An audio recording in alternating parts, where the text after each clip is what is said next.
આગામી તારીખ 21થી લઈને 25 મે સુધીની પ્રેસિડેન્ટ કપ ટુર્નામેન્ટનું આયોજન લિંચુકીના મેદાન ખાતે કરવામાં આવ્યું છે.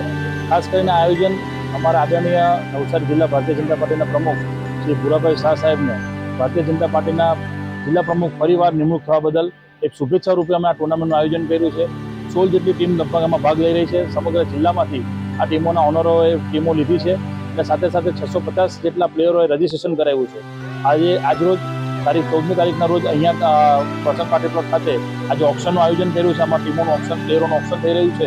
ત્યારે ખૂબ જ પ્લેયરોનો ઉત્સાહ છે અને ટીમ ઓનરોનો પણ ઉત્સાહ છે અને ખૂબ સારામાં સારી સગવડ સાથે આ ટુર્નામેન્ટનું આયોજન આગામી 5 દિવસ એટલે 21 મેથી લઈને 25 મે સુધી અમે કરવા જઈ રહ્યા છે. અને ખાસ કરીને આ ટુર્નામેન્ટનું આયોજન મારી સાથે મુકેશભાઈ અગ્રવાલ, જગદીશભાઈ મોદી દ્વારા થઈ રહ્યું છે. અને આ ટુર્નામેન્ટનો મુખ્ય હેતુ યુવાનોમાં જાગૃતિ, એક ક્રિકેટ પ્રેમ છે. નવસારીની જનતા ક્રિકેટ પ્રેમી છે. ત્યારે એક સારું ક્રિકેટ અત્યારે જેમ સિઝન ટુર્નામેન્ટ રમાઈ રહી છે ખૂબ સુંદર રીતે, એ રીતે ટેનિસ ટુર્નામેન્ટનું પણ આયોજન કરવાની ઈચ્છા હતી. એને ઈચ્છાને પૂર્ણ કરીને આ ટુર્નામેન્ટનું આયોજન સફળ બને એ રીતના અમે ટીમના ઓનરોને અને પ્લેયરોને શુભેચ્છા પાઠવીએ છીએ.